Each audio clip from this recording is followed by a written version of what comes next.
Gloria a Dios. Vamos a estudiar la palabra de Dios. Vamos a leer en Mateo 5. Mateo 5, el estudio que tengo ahora nos va a ayudar a entender cómo ampliar nuestras capacidades para el cumplimiento del segundo mandamiento que dijo Jesús. Jesús dijo, la ley lo dice, lo escriben los apóstoles, lo dijeron los profetas. El primer mandamiento es ama a Dios con todo tu corazón, con toda tu alma, con toda tu mente, con toda tu fuerza, todo tu entendimiento.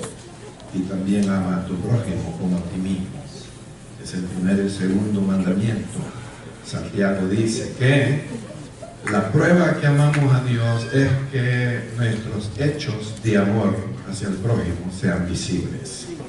Vamos a trabajar en esta área para que nuestro amor hacia el prójimo avance, crezca y tenga tácticas, tenga conocimientos y tenga esa revelación divina para ser mejores amigos, mejores hermanos en Jesucristo. Entonces leemos Mateo capítulo 5. Gloria a Dios. Verso 21 al 26.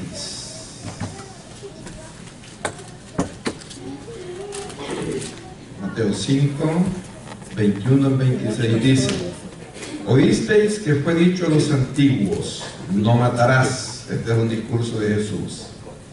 Y cualquiera que matare será culpable del juicio. Pero yo os digo que cualquiera que se enoje con su hermano será culpable de juicio. Y cualquiera que le diga necio a su hermano será culpable ante el concilio. Y cualquiera que le diga fatuo quedará expuesto al infierno de fuego. Por tanto, si traes tu ofrenda al altar y ahí te acuerdas de que tu hermano tiene algo contra ti, deja ahí tu ofrenda delante del altar y anda, reconcíliate primero con tu hermano y entonces ven y presenta tu ofrenda. Ponte de acuerdo con tu adversario pronto, entre tanto que estás con él en el camino, no sea que el adversario te entregue al juez y el juez al alguacil y seas echado en la cárcel. De cierto te digo que no saldrás de allí hasta que pagues el último centavo. Amén. Gloria a Dios. Siéntense, por favor. Vamos a trabajar en esta escritura, especialmente en los primeros versos, donde el Señor dice, pero yo os digo que cualquiera que se enoje con su hermano será culpable de juicio. No digan juicio. Y el que se enoje, diga el que se enoje. Y cualquiera que diga necio a su hermano será culpable ante el concilio. Y cualquiera que diga fatuo a su hermano quedará expuesto al infierno del fuego. Entonces, hay tres diferentes le vamos a llamar niveles de perdón. ¿De acuerdo? El nivel número 1 es enojo. El nivel número 2 es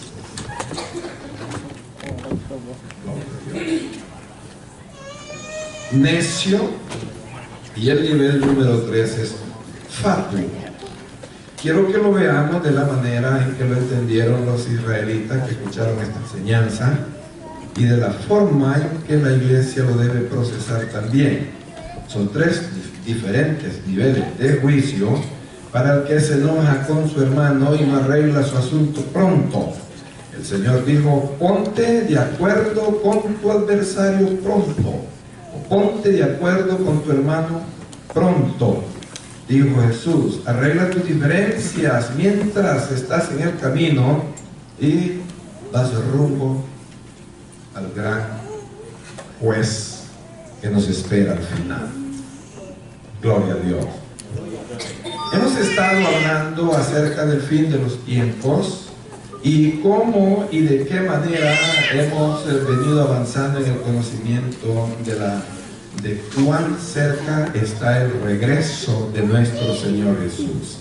Y a medida nos vamos acercando a ese día, tenemos que ir haciendo arreglos en nuestras vidas de modo que podamos estar limpios de pecado cuando Él venga.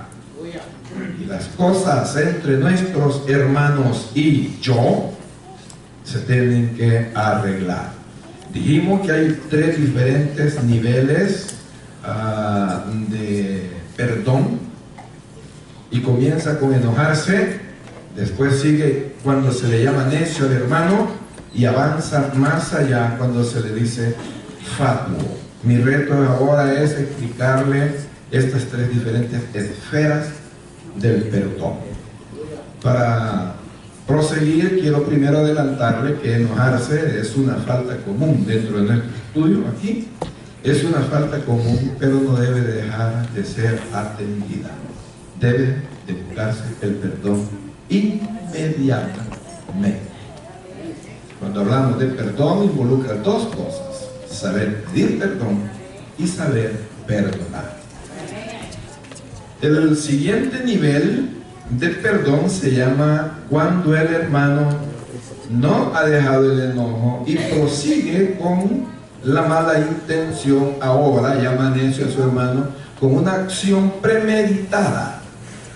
Cuando llama necio a su hermano es una desobediencia contra la ley establecida de Jesús, que dice que arregle sus adversidades antes de que se le haga tarde, y tiene que mantener limpias las relaciones con los hermanos. Pero cuando todavía, habiéndose enojado, no arregló nada, sino que prosiguió a una ofensa verbal, llamándole necio, va más allá a llamarle fatuo.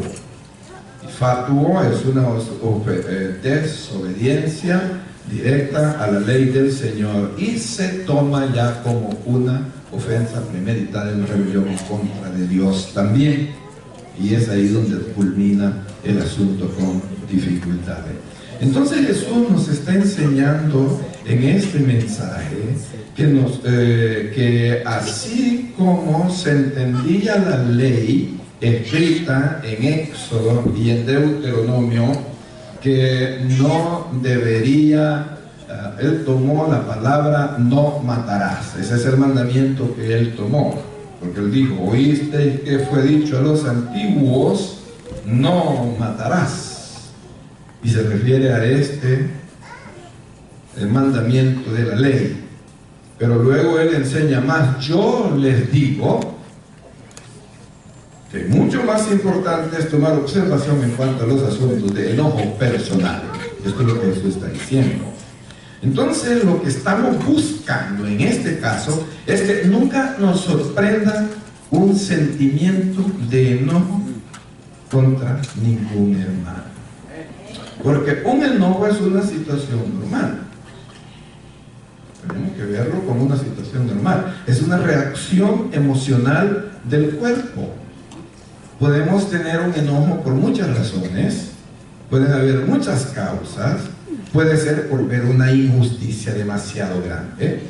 Puede ser por muchas situaciones contrarias al Evangelio. Puede ser por algunas otras cosas un poco más lejanas del Evangelio.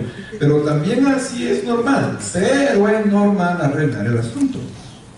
Así como es normal las cosas de la vida que suceden sin querer, porque un enojo se considera, aquí en el primer plano y en el primer nivel de perdón, se considera que es un error, una falta, algo que no está dentro del control de nosotros, porque son nuestras faltas. No salió premeditado, no salió estudiado para hacerlo, no se tomó en consideración el daño que se iba a causar algo que hicimos, dijimos, respondimos, miramos, cualquier cosa. A veces con solo pasar caminando ya ofendemos a alguien, ¿verdad? A veces la persona está contenta y viene el pastor y me va a saludar, ¿verdad? Y el pastor va a saludar al otro que está más atrás. O se entretiene antes de llegar. Y hay situaciones, bueno, no vamos a entrar en detalle, pero son situaciones normales, involuntarias. Si usted comete una falta con su hermano de esta índole, hay dos cosas, como dije al comienzo, al principio, que puede hacer. Puede pedir perdón, pero a la vez también debe perdonar. Gloria a Dios. Mateo entra en estos detalles. Cuando Lucas comenta la misma predicación de Jesús, él se va al final. Él toma de un solo el final de todo. Él escribe acerca de este mismo mensaje de Jesús, pero resume el relato y da por enterado que el que no atiende las instrucciones para solucionar sus enojos y que ha llegado hasta el final con ofensas verbales y con cuestiones más fuertes, ha pasado por alto la oportunidad santa y piadosa que Dios le dio para que arregle mediante el perdón. Su maestro le ha mandado a buscar cómo arreglar esta situación para no ser quemado en el infierno de fuego. Entonces, de esa manera lo ve Lucas. Pero quiero que sigamos con los detalles que que Mateo nos está enseñando. Y vamos a tener que entender cuál es el hermano que va en progreso su enojo y no puede y no tiene la fuerza para la valentía, para buscar una solución en los problemas que tenemos con nuestros semejantes. A veces nuestros problemas no los tenemos, no creo que haya alguien que tiene problemas verbales o de personalidad con sus hermanos, pero es fácil a veces con la familia, a veces es fácil con otros fuera de la iglesia, pero la verdad es que nuestro prójimo es todo aquel que respira el mismo oxígeno con nosotros, esté dentro o fuera de la iglesia. Lo que Jesús enseñó precisamente es que arreglemos nuestras faltas con nuestros hermanos, con nuestros amigos, con nuestro prójimo, antes de que seamos entregados a juicio. Cuando lo leemos en otras versiones, yo tenía visto una traducción especial de la cual yo iba a leer, pero da detalles un poco más específicos, pero bien, vamos a seguir con el estudio de lo que nos dice Mateo. Pero lo que Jesús manda es que no se debe alimentar el enojo en nosotros. Porque es bien fácil alimentar el enojo con una posición mental equivocada. Nosotros podemos llegar a pensar de que así somos, que así es nuestra personalidad, que mi antepasado, recordamos hasta bisabuelo, así era, mi abuelo así era, mi papá así era, y yo soy también enojado. Pero lo cierto es que en Jesucristo somos una nueva creación. Gloria a Dios.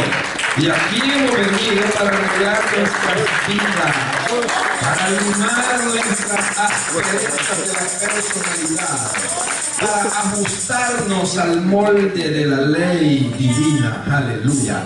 Los antiguos israelitas tenían bien claro cómo manejar el asunto de los enojos. No crea que los enojos son cosas nuevas. Los enojos no son situaciones del hombre moderno.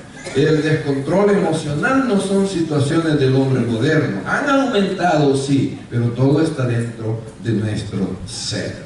No es que sea, como ya hice sentir, que sea pecado enojarse, pero lo que la Biblia manda es que tome control de su enojo. Somos dueños de nosotros mismos. No somos víctimas de pensamientos o emociones descontroladas que son dañinas. Porque el problema con un enojo es que es dañino, tanto para nuestra vida interior, como también si soltamos la lengüita enojado, vamos a cometer muchos pecados. Todos estamos capacitados para controlar nuestras emociones. Amén. Aleluya. Amén. A menos que exista un problema de salud. Pero también en los problemas de salud se les enseña a los hombres cómo convivir con situaciones emocionales que son diagnosticados enfermos por alguna situación en sus vidas. Por ejemplo, si analizamos nosotros lo que dice la palabra de Dios, la palabra de Dios nos manda a tener control de nuestra mente, hacer las cosas tal como Dios nos da el valor de hacerla. No somos víctimas de cosas innecesarias que están pegando en nuestras vidas.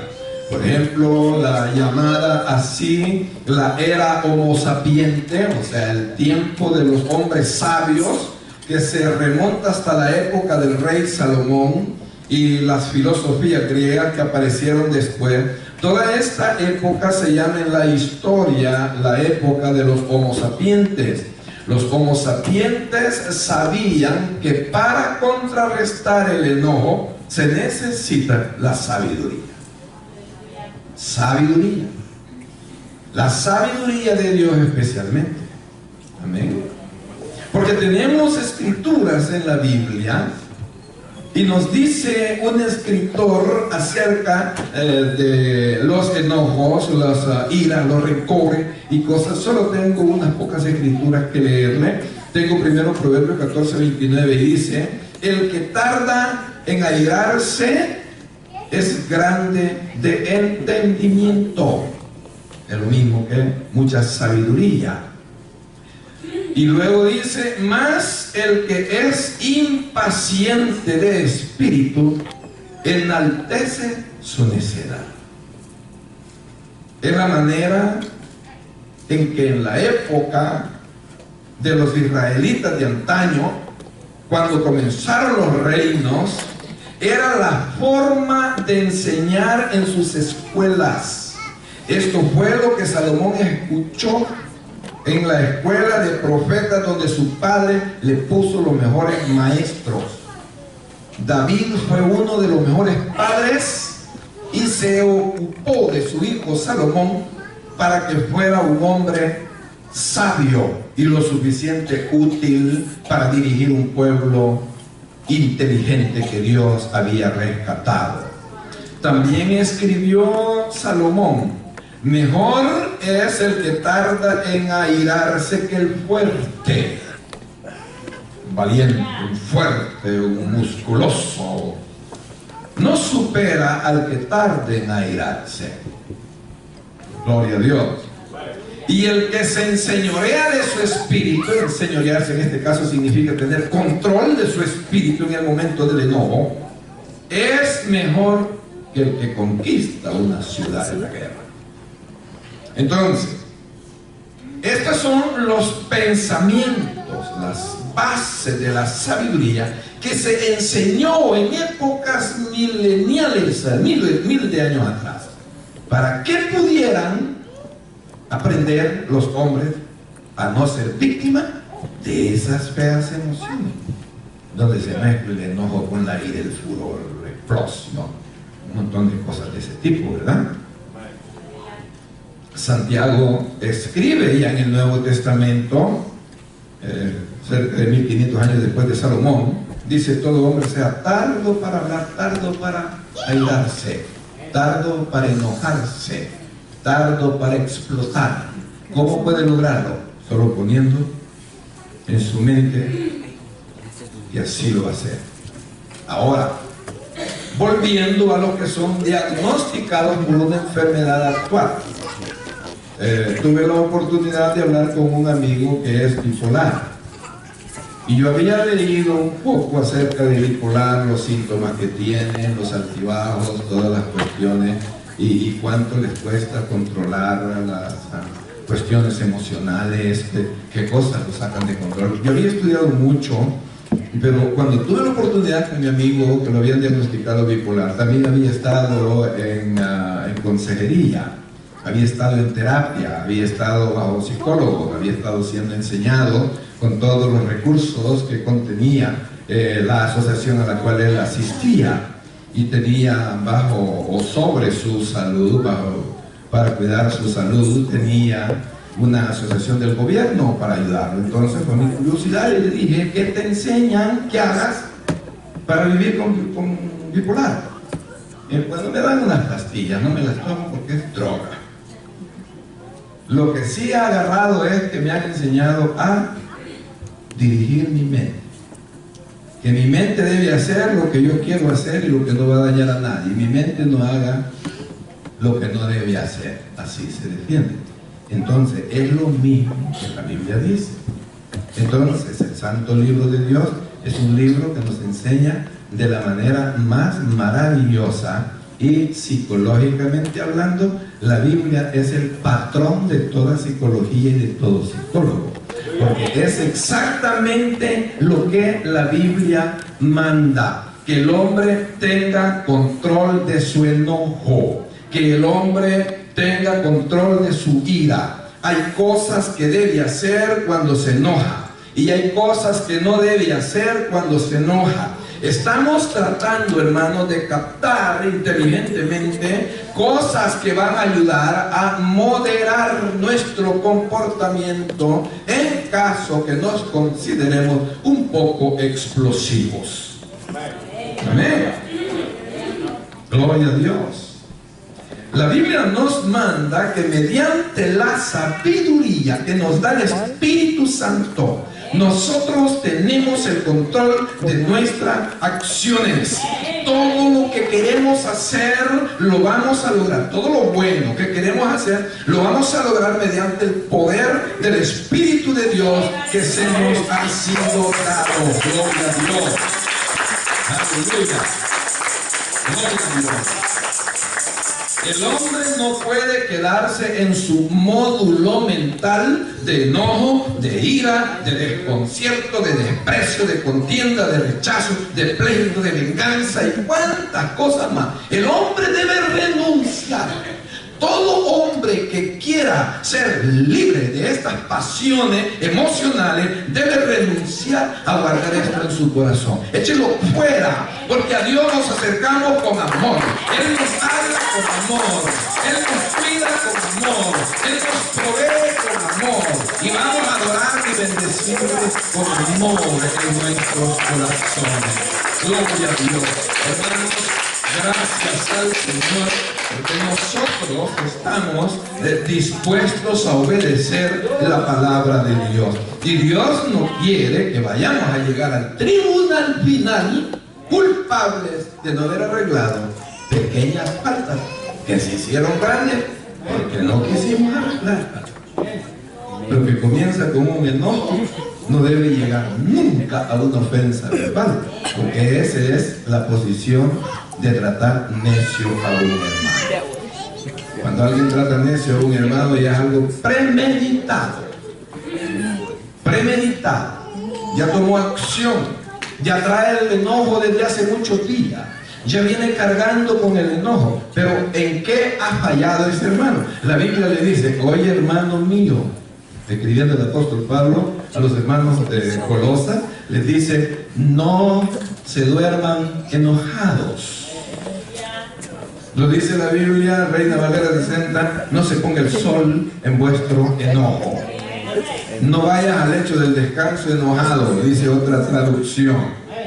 Entonces, ¿qué es lo que Dios quiere? Que evitemos el proceso del psico interior nuestro, que todo lo más valeroso lo guarda como una información necesaria, válida. Aquello a la cual le invertimos más energía durante el día, el psico está presto a guardarlo. Entonces, nuestro subconsciente, vamos a decirle también al psico, porque el subconsciente es un término un poco más popular. El subconsciente, cuando llega la noche, usted se duerme enojado, y dice el proverbista Salomón que algunos se duermen enojados y se duermen planeando cómo quitarse el enojo. Dice que otros se duermen planeando el robo para el siguiente día, los ladrones. Otros, los malhechores, se duermen planeando las maldades del siguiente día. ¿Por qué no deben hacerse ese tipo de cosas, ni el enojo, ni aquello, ni lo otro, ni lo otro? Porque el subconsciente piensa nuestro interior intelectual piensa que eso es lo mejor que debemos hacer. Y librarnos de eso es difícil. Solo un milagro de Dios, solo un verdadero arrepentimiento, solo una verdadera limpieza por el Espíritu Santo. Hay 3 palabras en el griego, en el hebreo, que se traducen como enojo y como para necio y como para fatuo, pero se traducen mediante palabras que significan perdón. Y la segunda palabra se traduce más que todo en español como un borrón de cuentas, como una limpieza, como algo que Dios hace para que nosotros seamos renovados. La Biblia dice que cuando nosotros nacemos en la iglesia, somos una nueva creación, una nueva criatura, y Dios quita las cosas viejas de nuestras mentes viejas y pone conceptos nuevos, y es ahí donde Dios nos limpia, nos borra el pasado horrible y pone un presente glorioso, donde el gozo sobreabunda, donde la paz llega a vida, y de esa manera progresamos y avanzamos en paz interior, aprovechando la presencia de Jesús, que sigue siendo fiel en nuestras vidas. Oh, gracias al Señor Jesús, aleluya. Entonces, en el enojo tenemos la oportunidad de cortar todo. Amén. En la primera etapa de perdón, es fácil, porque la excusa es fácil. Hermano Raúl, lo ofendí, no quise hacerlo, fue una falta de mi personalidad interior, perdóneme, no fue mi intención. Cuando Raúl va a decir, hermano, no se preocupe, porque el que perdona debe decir palabras positivas. Hermano, no se preocupe, yo también cometo errores y le agradezco que me aclare esto, porque así todo queda limpio y vamos como buenos siervos de Dios adelante. Amén.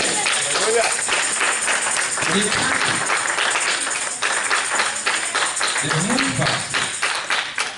Pero cuando no arreglamos ese asunto, pasamos a la siguiente etapa. Les voy a decir un par de cosas. Y es ahí donde está el problema. Ahí ya vamos al punto de la necedad. Ya es el campo de los necios. La Biblia es así. Si llamas necio a tu hermano, es que tú también te pusiste necio. ¿Amén? No has buscado el perdón, no has buscado el arreglo, no te has arreglado con tu situación difícil. Hermano, Dios nos ha dado la capacidad de perdonar, porque Él también quiere perdonar nuestras faltas. Dice que Jesús descendió del monte de orar, y los discípulos sabían que había estado orando toda la noche. Y se acercó uno y le dijo, Señor, enséñanos a orar, ¿te parece bien? Juan enseña a sus discípulos a orar, Juan Bautista. Y Jesús les dijo, bueno, de acuerdo, cuando oren, tomen en cuenta, y tenemos el famoso Padre Nuestro, y en el rezo católico también lo que sigue, que le llama el Pan Nuestro, pero es la misma oración que Jesús enseñó, aunque sabemos que son códigos y puntos claves para la oración. Pero al final, cerca del final de la oración, les dijo que digan al Señor y perdona nuestras ofensas, así como nosotros hemos perdonado a los que nos ofenden, y líbranos del mal. Amén. Qué bonita terminó la oración del Señor Jesús. Y luego Jesús añade en la misma continuación de esta oración registrada por Mateo, sigue diciendo, porque si ustedes perdonan a los que les han causado ofensas, también vuestro Padre Celestial que está en los cielos os perdonará vuestras ofensas. Pero si ustedes no perdonan las ofensas a sus hermanos, tampoco vuestro Padre Celestial que está en los cielos podrá perdonar vuestras ofensas. Así que perdonen a los hermanos siempre que oren. Siempre que oren. siempre que ore. Y usted no es de los que oran a la semana, usted ora todos los días. Amén. Todos los días tiene que arreglar las cuentecitas con Dios. Entonces, el que entró en el mundo de los necios también lo alcanza la fatuidad. Porque el siguiente paso es nombrar o ver o decirle a su hermano un fatuo. Sabe que el término y la raíz griega que se usó para fatuo significa eres un hombre sin sesos. Lo que diríamos nosotros ahora en día, no tiene cerebro. Si un hermano se enoja tanto como un hermano en el concepto israelita y le dice eres un sin cerebro, eres alguien bueno para nada, le está diciendo que no es apto para el reino de Dios. ¿Cuál es el problema del que lo dijo? Se convirtió en juez y mató al hermano. Acuérdense que Jesús comienza, oíste que fue dicho a los antiguos, no matarás. Amén. Pero el que llegó al final maldiciendo al hermano con esas palabras, lo mató, lo expulsó, lo excomulgó de la iglesia o del cuerpo de Cristo o del Israel de Dios. Entonces, el enojo nunca nos debe volver necios, ni la necedad nos debe llevar a la fatuidad. Jesús quiere que seamos inteligentes. Jesús quiere que continuemos siendo sabios. La Biblia dice que tenemos la mente de Jesucristo. Si nosotros tenemos la mente de Cristo, tenemos toda la sabiduría o el potencial de sabiduría para actuar en sabiduría. Por lo tanto, viendo ya en términos nuevamente de repaso el enojo, la necedad y la fatuidad, el enojo es una emoción natural, pero requiere ser controlada. Para ello, Dios nos ha dado el Espíritu Santo, para que hagamos uso de ese poder glorioso, sobrenatural. Amén. Poder glorioso, sobrenatural. Gloria a Dios. Ponerse necio y creer que el hermano es necio es continuar con la ira y decirle al hermano que es alguien indeseable. Lo desprecia, lo minoriza. Y la fatuidad del que habla y que considera fatuo al hermano es lo mismo que tener una acción de excomulgación del rey, diciéndole que no tiene capacidad mental para ser aceptado como hijo de Dios. Entonces, no podemos avanzar en el reino de Dios con enojos dentro de nosotros. Aleluya. Amén. Y le digo con toda honestidad, quiero que en el nombre de nuestro Señor Jesús, si he dicho en alguna vez a sus oídos algo que lo consideró fuerte y que salió de mi personalidad, perdone, honestamente. Pero si usted se ha sentido mal conmigo por la palabra de Dios, alabe a Dios por eso. Alabe a Dios por eso. Porque Dios le ha hecho que algo que arreglar en su vida. Gloria a Dios. Jesús dijo, arréglate con tu adversario en el camino. No permitas llegar al fuego eterno. Aleluya.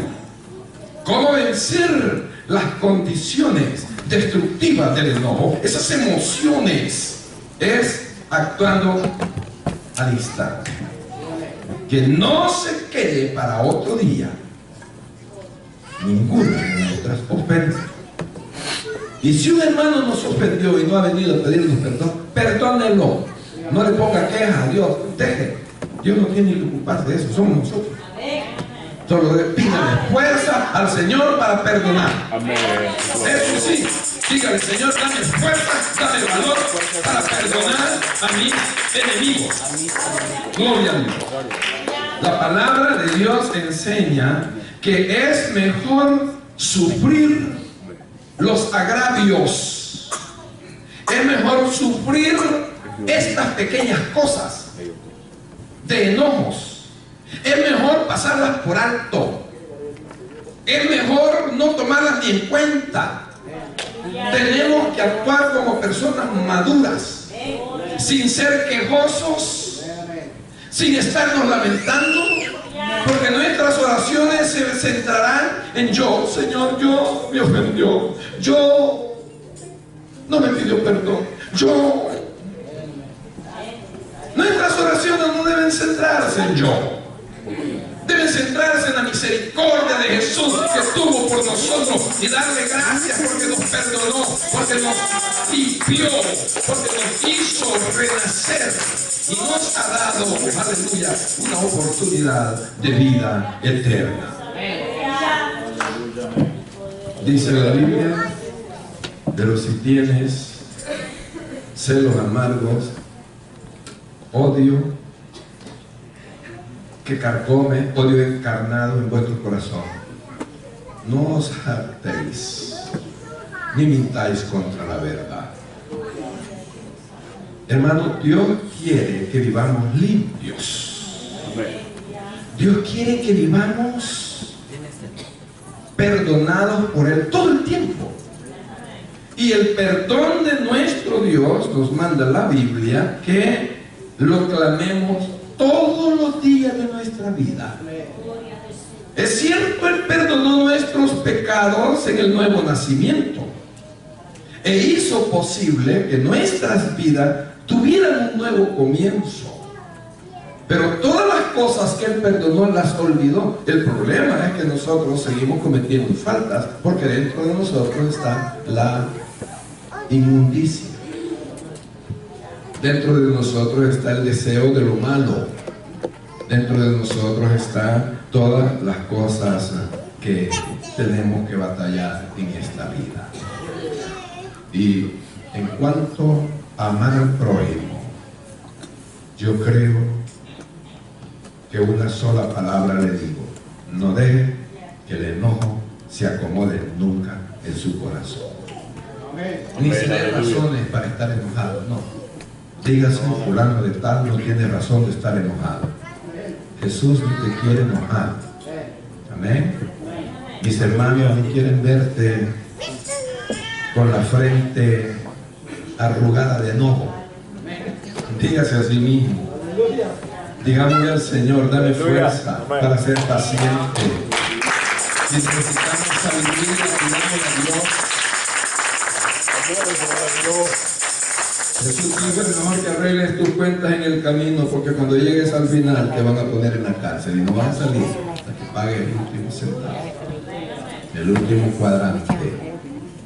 Creo que es un aporte muy bueno, una gran ayuda para que podamos considerar cómo vivir mejor para Dios.